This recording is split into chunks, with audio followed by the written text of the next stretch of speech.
எப்படி வந்திருக்க வேண்டிய மூவி தெரியுமா இது? இந்த வார்த்தைய நீங்களும் கோச்சடையானோட ஒவ்வொரு ரீல்ஸை இன்ஸ்டாகிராமில் பார்க்கும்போது கமெண்ட் செக்ஷனில் பார்க்க முடியும். ஸோ இந்த வீடியோ நான் மேக் பண்ணுறதுக்கும் அந்த மாதிரியான ஒரு ரீல் தான் காரணமாக இருந்துச்சுன்னு சொல்லலாம். இதில் பெரும்பாலானோர் சொல்கிற விஷயம் என்னென்னா, இந்த மூவியோட ஃப்ளாப்புக்கு இந்த மூவியோட அனிமேஷன் தான் காரணங்கிறது. ஏறத்தாழ அதுதான் காரணமாக இருந்தாலும் கூட அது மட்டும்தான் காரணமா அப்படிங்கிறது ஒரு கொஸ்டின் மார்க்காக இருக்குது. மேலும் அஸ் அனிமேஷன் கண்டென்ட் கிரியேட்டராக இந்த வீடியோக்கெல்லாம் பார்க்கும்போது நம்மளும் இதை பற்றி ஏதாவது ஒரு விஷயம் பேசினா நல்லா இருக்குமே அப்படின்னு சொல்லி தோணுச்சு.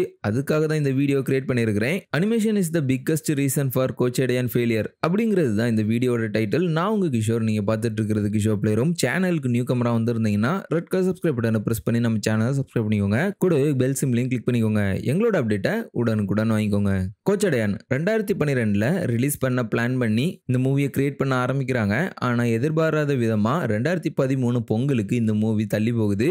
அந்த பொங்கல்லையும் கூட இவங்களால ரிலீஸ் பண்ண முடியலன்னு சொல்லலாம். கடைசியாக மே மந்த் 23ஆம் தேதி 2014 வருஷம் இந்த மூவியை ரிலீஸ் பண்ணுறாங்க. ஸோ 2012 பிளான் பண்ண விஷயம் எப்படி 2014 வரை போச்சு அப்படின்னு சொல்லி பார்த்தோம்னா, இந்த மூவியை மோஷன் கேப்சர் அனிமேஷனாக கிரியேட் பண்ணுறதுக்கு முன்னாடி இதே மாதிரியான ஒரு ஹிஸ்டாரிக்கல் கதையை ரஜினி நடிக்கிறதுக்கு பிளான் பண்ணியிருந்தாங்க. ஆனால் அவங்களோட உடல்நிலை காரணமாக அவங்களால நடிக்க முடியாமல் போச்சு. ஸோ அவங்க கொஞ்சம் குணமாகி வரவே அவங்கள ரொம்ப கஷ்டப்படுத்த வேணாமே அப்படின்னு சொல்லிட்டு மோஷன் கேப்சரில் அவங்கள ஷூட் பண்ணி அனிமேஷன் வடிவில் இந்த மூவியை ப்ரெசென்ட் பண்ணலாம் அப்படின்னு சொல்லிட்டு ஒரு பிளான் பண்ணியிருந்தாங்க. ரஜினி அவர்களோட 2வது டாட்டர் அனிமேஷனுக்கு படிச்சிருந்தனாலேயே அவங்க இந்த பிளானை பண்ணியிருக்கிறாங்க. மேலும் இதுக்கு கதை எழுதுறதுக்கு பிரபல டேரக்டர் KS ரவிக்குமார் அவங்கள வச்சு ஸ்டார்ட் பண்ணலாம் அப்படிங்கிற பிளான்ல தான் இந்த மூவியை தொடங்கியிருக்காங்க. ஸோ இப்படி ஒரு அனுபவமிக்க டேரக்டர்னாலையும் AR ரஹ்மான் மாதிரியான ஒரு பெரிய மியூசிக் டைரக்டர்னாலையும் இன்னை வரை இந்த மூவி பேசப்பட்டு வருது.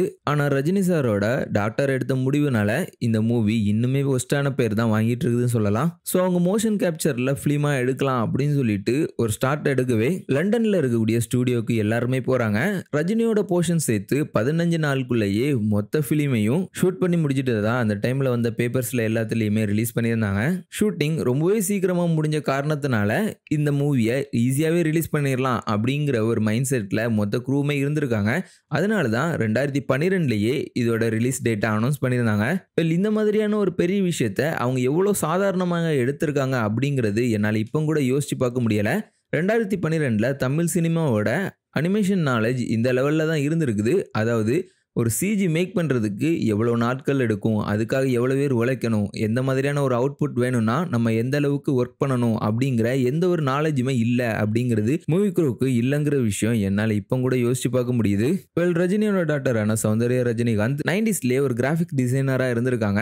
அவங்களோட நிறைய ஒர்க்குகளை ரஜினி மூவிஸ்க்கே பண்ணியிருக்காங்க. குறிப்பாக ரஜினியோட டைட்டில் கார்டு 1990லேருந்து அவங்க தான் பண்ண தொடங்கியிருக்காங்க. இதனாலேயே இந்த கோச்சடையான் மூவியோட ரஜினி டைட்டில் கார்டு ரொம்பவே ஸ்பெஷலாக இருக்கும். நீங்க அதை பார்த்தாலே உங்களுக்கு தெரியும். AR ரஹ்மானோட எங்கே போகுத வானம் சாங் யூஸ் பண்ணியிருப்பாங்க அந்த டைட்டில் கார்டுக்கு.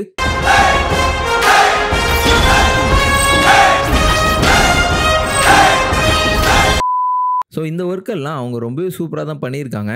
ஆனால் மோஷன் கேப்சர் இந்த சைடில் நீங்கள் பார்த்தீங்கன்னா ரொம்பவே மட்டமான அவுட்புட் வெளியே வந்தது உங்களால் பார்க்க முடியும். இதுக்கு மிக முக்கியமான காரணம் அவங்க இதை ஏதோ லேசான விஷயம் அப்படின்னு சொல்லிட்டு எடுத்துட்டாங்க. ஸோ மோஷன் கேப்சரில் எடுக்க ஸ்டார்ட் பண்ணி இதோட கிராஃபிக்ஸ் ஒர்க் எல்லாத்தையும் சைனாவில் இருக்கக்கூடிய ஒரு கம்பெனி மூலமாக ஒர்க் பண்ண ஸ்டார்ட் பண்ணியிருக்கிறாங்க. அதுக்கப்புறமா இதோட அவுட்புட் பிடிக்காததுனாலேயே வேறு சில கிராஃபிக்ஸ் டிசைனிங் கம்பெனிஸ் மூலமாக இப்போ நம்ம பார்க்குற ஒரு அவுட்புட்டை கொண்டு வந்திருக்காங்க. ஆக்சுவலாக இந்த ஃபைனல் அவுட்புட்டே நம்மளுக்கு பிடிக்கல. ஸோ அவங்க முதல்ல பண்ணது எந்த லெவலில் இருக்கும் அப்படின்னு சொல்லிட்டு யோசிச்சு பாருங்க. இந்த மாதிரியான ஒரு ஹிஸ்டாரிக்கல் மூவி தமிழ் சினிமாவில் எடுக்க முடியாமல் போனதுக்கான காரணம் அந்த டைமில் இருந்த பட்ஜெட் கன்சர்ன் தான். இந்த மூவி எடுக்கிறதுக்கு மொத்தமே 125 கோடி தான் ஆயிருக்குது. ஆனால் இந்த மூவியை பிளான் பண்ணது வெறும் 45 கோடிக்கு தான். ஸோ 45 கோடிக்கு பிளான் பண்ணி 125 கோடி ஆனதே இவங்களுக்கு பெரிய வருத்தமாக இருந்திருக்குது. ஆனால் எனக்கு வருத்தம் கொடுக்குற விஷயம் என்னன்னா, இவங்க எப்படி 125 கோடியில் இந்த மூவி எடுக்க பிளான் பண்ணாங்க அப்படிங்கிறது தான். ஏன் இப்படி ஒரு விஷயத்த நான் சொல்றேன்னா, சௌந்தர்யா ரஜினிகாந்துக்கு இந்த மாதிரியான ஒரு மோஷன் கேப்சர் வச்சு ஒரு மூவி எடுக்கணுங்கிற ஐடியாவே 2009ல் ரிலீஸ் ஆன அவதார் மூவில இருந்தா வந்திருக்குது. இதையும் அபிஷியலாவே நிறைய இடத்துல பதிவு பண்ணியிருக்காங்க. அந்த மூவி ரிலீஸ் ஆன அப்புறம் தான் ரஜினிகாந்த் கிட்ட வேற ஒரு கதையை பிச் பண்ணி அதை அவர் வேண்டாம்னு சொல்லி திருப்பி அவருக்கு உடம்பு சரியில்லாம ஆனதுக்கப்புறம் கே.எஸ். ரவிக்குமாரை வச்சு இந்த மூவியை கிரியேட் பண்ணியிருப்பாங்க. ஆனா சௌந்தர்யா தான் இந்த மூவியோட கிராஃபிக்ஸ் டிசைனிங்லையும் லீடா இருந்திருக்காங்க. இப்போ லீடுன்னு சொல்லிட்டு நம்ம டைரக்டா சொல்லிட முடியாது. அதை பத்தின எந்த ஒரு நியூஸும் எனக்கு கிடைக்கல.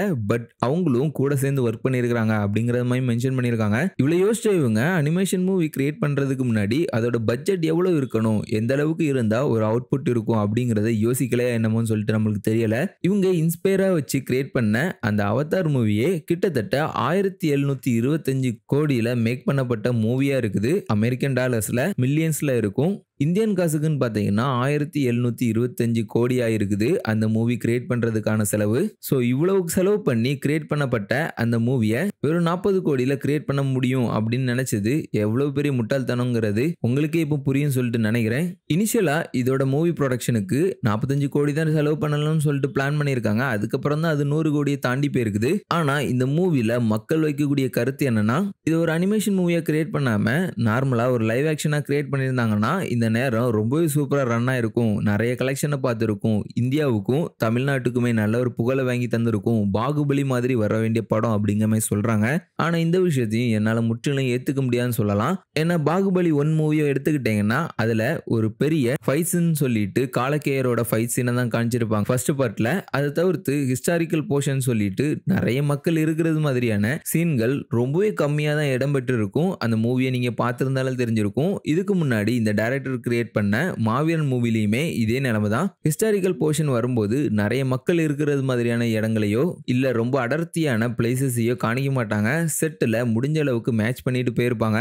ஆனா இந்த கோச்சடையன் மூவியை நீங்க பாத்தீங்கன்னா எல்லா சீன்ஸ்லயுமே நிறைய மக்களை சிஜில கொண்டு வந்திருப்பாங்க. ஸோ அந்த விஷயமே நம்மளுக்கு இது ஒரு லைவ் ஆக்ஷனா எடுத்திருந்தாங்கன்னா ரொம்பவே சூப்பரா இருந்திருக்குமே அப்படின்னு சொல்லிட்டு நம்ம மனசுக்கு தோணும். ஆனா அவ்வளவு மக்களையும் கொண்டு வந்து அவ்வளவு பெரிய செட்டை நம்மளால கிரியேட் பண்ண முடியுமான்னு சொல்லி கேட்டீங்கன்னா அதையும் அந்த டைம்ல இருக்கக்கூடிய பட்ஜெட்ல கண்டிப்பா பண்ணியிருக்கவே முடியாது. மேலும் இந்த மூவில ஒவ்வொரு சீனுமே ரொம்பவே சூப்பரா இருந்திருக்கும் சொல்லலாம். கப்பல்ல நடக்கிற ஃபைட் சீன்ல இருக்கக்கூடிய கிராபிக்ஸ் காட்சிகளை தவிர்த்துட்டு நிறைய ஸ்லோ மோஷன் சீன்ஸ்லாம் ரொம்பவே சூப்பரா காணிக்கப்பட்டிருக்கும். ஸோ அந்த விஷயங்கள் எல்லாத்தையும் லைவ் ஆக்ஷன்ல சூப்பரா எடுக்கணும் அப்படின்னு சொல்லி பார்த்தீங்கன்னா பயங்கரமான உடல் உழைப்பு தேவைப்படும். அதுக்கு ரஜினியோட உடம்பு கண்டிப்பா ஒத்துழைக்காதுன்னு சொல்லலாம். மேலும் அந்த டைம்ல அவரோட உடல்நிலை ரொம்பவே மோசமாகவும் இருந்துச்சு. ஸோ கமெண்ட் செக்ஷன்ல நிறைய பேர் சொல்றது மாதிரி லைவ் ஆக்ஷனா இந்த மூவி எடுத்திருந்தாங்கன்னா சூப்பரா ஓடி இருக்கும் அப்படிங்கிற ஒரு பாயிண்ட் என்னால் ஏத்துக்கவே முடியலன்னு சொல்லலாம். கண்டிப்பா ஒரு அனிமேஷன்ல கிரியேட் பண்ண தகுதியான ஒரு படமா தான் நான் கோச்சடையானை பார்க்குறேன். ஆனா அதுக்கு அவங்க ஒதுக்கின பட்ஜெட்டும் அனிமேஷனோட நாலேஜ் கொஞ்சம் கூட இல்லாம அனிமேஷன் மூவி எடுக்கலாம்னு சொல்லிட்டு யோசிச்ச அவங்களோட பேடான டிசிஷன் தான் இந்த மூவியோட இவ்வளவு கேவலமான தோல்விக்கு காரணம் சொல்லிட்டு என்னால் 100% சொல்ல முடியும். இதையும் தவிர்த்து பார்த்தீங்கன்னா மூவி க்ரூ அவுட்புட் சரியில்லாத காரணத்தினால எப்படியாவது டே 1ல நிறைய மக்களை வர வச்சு படத்தை ஓட்டி ஓரளவுக்கான கலெக்ஷனை வாங்கிடணும் அப்படிங்கிறது ப்ரீ பிளான்டா இருந்தாங்க. இந்த ஒரு காரணத்தினாலேயே இந்த மூவியோட போஸ்டர்ஸ் ரிலீஸ் ஆகும்போது ரொம்பவே சூப்பரான போஸ்டர்ஸை ரிலீஸ் பண்ணிட்டு இருந்தாங்க. 2010, 11, 12 காலகட்டத்தில் கேமிங் கம்பெனிஸ் கூட இந்த மாதிரியான ஒரு விஷயத்தை தான் பண்ணிட்டு இருந்தாங்க. அப்போ ரிலீஸ் ஆன வீடியோ கேம்ஸோட ட்ரைலர்லாம் பார்த்தீங்கன்னா அழகான கிராஃபிக்ஸில் கிரியேட் பண்ணி ரொம்பவே சூப்பராக ரிலீஸ் பண்ணிட்டு இருந்தாங்க. ஆனால் கேமோட அவுட்புட் பார்த்தீங்கன்னா அவங்க ட்ரெய்லரில் காட்டின அளவுக்கு இல்லாததுனால அந்த கேம்கள்லாம் நல்ல ஒரு கேமாக இருந்தாலும் இனிஷியல் இம்பேக்ட் ரொம்பவே மோசமாக இருந்த காரணத்தினால செல்லாகமலே போயிருக்குது. இதுக்கு ஒரு பெஸ்ட் எக்ஸாம்பிள் தான் வாட்ச் டாக் 1 கேம் சொல்லலாம். இன்னும் கூட அந்த கேமோட தோல்விக்கு அந்த கேமோட ட்ரெய்லர் தான் காரணங்கிறது நிறைய கேமர்ஸோட கருத்தா இருக்குது. இந்த ஃபேக்டர் கோச்சடையன் மூவிக்கும் பொருந்தி போகும் சொல்லலாம். இந்த மூவி 2012 ரிலீஸ் பண்ண பிளான் பண்ணி 2014 வரை இழுத்துட்டு போயிருப்பாங்க. ஸோ இதுக்கு இடப்பட்ட காலத்தில் அப்டேட்டுக்காக நிறைய மோஷன் போஸ்டர்ஸை ரிலீஸ் பண்ணியிருந்தாங்க. ஒவ்வொரு போஸ்டருமே பார்க்கறதுக்கு அவ்வளோ அழகாக இருக்கும்னு சொல்லலாம். இந்த மாதிரியான ஒரு அவுட்புட் தமிழ் சினிமாவில் வரப்போகுதுன்னு நினச்சி மக்கள் எல்லாருமே சந்தோஷமாக இருந்தாங்க. அது மட்டும் இல்லாமல் 2009 அவதார் மாதிரியான ஒரு மூவியை பார்த்துருக்கிறதுனால அதோட அவுட்புட் லெவலுக்கு இந்த மூவியும் வரும் அப்படிங்கிறது எக்ஸ்பெக்டேஷன் பண்ணப்பட்டிருந்துச்சு. இது யார் சைடில் இருந்துச்சுன்னா மூவி க்ரூல இருந்து பண்ணப்பட்ட ஒரு விஷயமா இருக்குது. ஸோ இது பியூரா அவங்க ஒரு பிஸ்னஸ் ஸ்ட்ராட்டஜிக்காக தான் இதை கொண்டு போயிருக்காங்க. கண்டிப்பா இந்த மூவி பெரிய லெவல்ல மக்களால பேசப்படாது, ரஜினி ஃபேன்ஸாலேயே பேசப்படாது அப்படிங்கிறது மூவி குரூவுக்கு தெரிஞ்சதுனாலேயே டே 1 கலெக்ஷனை பயங்கரமா நம்பி எக்ஸ்பெக்டேஷனை கிரியேட் பண்ணாங்க. ஸோ அந்த எக்ஸ்பெக்டேஷனை மீட் பண்ணவே இல்லைன்னு சொல்லலாம் சுத்தமா. அந்த ஒரு காரணமே சாதாரண ஆடியன்ஸை இந்த மூவிக்கு கொண்டு போய் சேர்க்கல. ஈவன் சின்ன பசங்களை அட்ராக்ட் பண்றது மாதிரி இந்த மூவி இருந்தாலும் கூட, மே மந்த் ரிலீஸ் பண்ணப்பட்டிருந்தாலும் கூட ஃபேமிலி ஆடியன்ஸையோ கிட்ஸையோ கூட இந்த மூவி மீட் பண்ணல. காரணம் ரஜினிங்கிற ஒரு ஃபேஸ்னால அவங்களோட ரசிகர்களுக்காக இந்த மூவி கிரியேட் பண்ணப்பட்டிருக்குமோ அப்படிங்கிற ஒரு எண்ணத்தினால, கூடவே இவங்க கொடுத்த ஹைப்னால இந்த மூவி கரெக்டான ஆடியன்ஸை போய் சென்றடையலன்னு சொல்லலாம். இப்ப ரிலீஸ் ஆன அரண்மனை 4 எடுத்துக்கோங்க. அந்த மூவி அவ்வளோ பெரிய சூப்பரான கதையெல்லாம் கிடையாது. ஜஸ்ட் மே மந்த் வேற எந்த மூவியுமே ரிலீஸ் ஆகல. ஃபேமிலிஸ்க்கு அவங்களோட கிட்ஸை கூட்டிட்டு போய் ஏதாவது ஒரு மூவி பார்க்கணும்னு சொல்லிட்டு தோணிட்டு இருக்கும்போது டிவில அதிகமா போடப்படுற அரண்மனை சீரிஸ் கண்டிப்பா குழந்தைகளுக்கு பிடிக்கிறது மாதிரி கிரியேட் பண்ணப்பட்டிருக்கும். மேலும் ஒரு மினிமம் கேரண்டியா ஃபேமிலி ஆடியன்ஸுக்கு அமையும் அப்படிங்கிற ஒரு காரணத்தினால நிறைய பேர் அந்த மூவிக்கு போய் 2024 பெஸ்ட் பாக்ஸ் ஆஃபீஸ் கலெக்ஷன் மூவியா இருக்குது. கோச்சடையன் மூவி டீமும் இந்த மாதிரியான ஒரு ப்ரொமோஷனை அந்த டைம்ல மேற்கொண்டிருந்தாங்கன்னா கண்டிப்பா ஃபேமிலி ஆடியன்ஸை இந்த மூவி சாட்டிஸ்ஃபை பண்ணி இருக்கும். அட்லீஸ்ட் கிட்ஸுக்காகவாது இந்த மூவியை நிறைய பேர் போய் வாட்ச் பண்ண தொடங்கியிருப்பாங்க. கண்டிப்பா இந்த மூவி ஒரு ப்ராஃபிட்டபிள் மூவியா அவங்களுக்கு மாறி இருக்கும். ஸோ அனிமேஷனை மட்டுமே டைரக்டா குறை சொல்லிட முடியாது இந்த மூவிக்கு. ஏன்னா இந்த மூவில ஆக்ட் பண்ணது ஒரு பெரிய ஸ்டாரான ரஜினிகாந்த் அப்படிங்கிற ஒரு கேரக்டர். ஸோ ரசிகர்களோட எக்ஸ்பெக்டேஷனை மீட் பண்ணாததும் இந்த மூவியோட ராங் ப்ரொமோஷனும் தான் இந்த மூவியோட தோல்விக்கு காரணம் சொல்லிட்டு நான் நினைக்கிறேன். அது மட்டும் இல்லாமல் இந்த மூவியோட எண்டிங்ல ஒரு சீக்வல் எடுக்கிறது மாதிரி தான் இந்த மூவியை முடிச்சிருப்பாங்க. ஆக்சுவலாக இதோட 2வது பார்ட்டை இப்போதைக்கு கிரியேட் பண்ணாங்கன்னா ஓரளவுக்கான அவுட்புட்டில் இந்த மூவியை நல்ல ஒரு ப்ரொமோஷனில் ரிலீஸ் பண்ணி ஹிட் ஆகிறதுக்கு நிறைய வாய்ப்பு இருக்குது இதோட சீக்வல். ஏன்னு சொல்லி கேட்டிங்கன்னா சமீப காலமாக இந்தியாவில் அனிமேட்டட் கிரியேட்டர்ஸ் நிறையவே உருவாக தொடங்கிட்டாங்க. இன்னும் ஃபுல்ஃபில் ஆகலை, இருந்தாலும் கூட ஓரளவுக்கு நம்மளுக்கும் நாலேஜ் வந்துடுச்சுன்னு சொல்லலாம். ரீசெண்டாக ரிலீஸ் ஆன ஹனுமான் மூவியில் கூட நல்ல ஒரு ஒர்க்கை தான் அந்த மூவி குரூ கொடுத்துருந்தாங்க. ஸோ அப்படி ஒரு அவுட்புட்டை கோச்சடையன் 2க்கும் கொடுத்தாங்கன்னா கண்டிப்பாக இப்போ இருக்கக்கூடிய நிலைமையில ஹிட் ஆகிறதுக்கு வாய்ப்பு இருக்குது. இந்த விஷயத்தை பற்றி நீங்கள் என்ன நினைக்கிறீங்க? உங்களோட தாட்ஸை மறக்காம கமெண்ட்ல சொல்லுங்கள். நான் உங்களை இதே மாதிரி வேறொரு அடிப்பொலி வீடியோவில் மீட் பண்ணுறேன். பீஸ்.